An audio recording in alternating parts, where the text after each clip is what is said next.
akong aloe vera, oh. Nara. Aloe vera. Kaharbis na ko sa akong aloe vera. Nara. Akong mga agbati. Ana lang siya.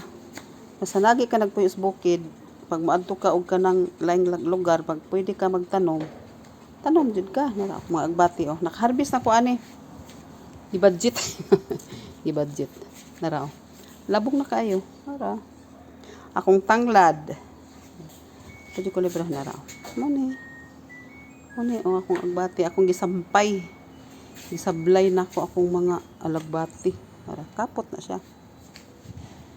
Anaong mga alagbati. Napadjud ko ikuan, oh. Paliya. Paliya. Aw, dili din ni paliya.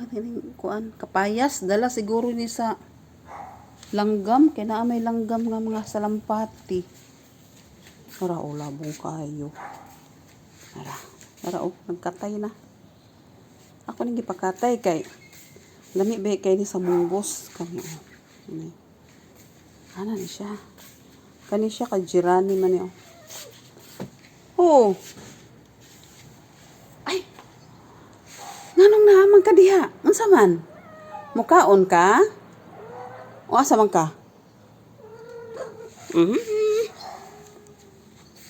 Ini ako mga iring para ana lang masanagay ka sa bukid nagpuyo pag amato kag laing nasod basta naa kay garden dili man ni garden kanang unsa ni para kan kay kung alagbati tambok kaayo ani kay kanang mga kuan example gulay mga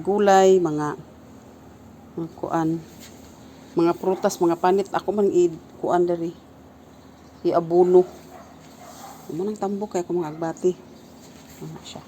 Tara akong hinarbis, oh. Muna siya. Muna isagol na ko sa blender. Ibutang ko ni siya freezer. Kwaon ako ning mga kaniong mga tunok. Ibutang ako ni sa freezer. Pagkahuman akong ikuan. Kanang unsa ni.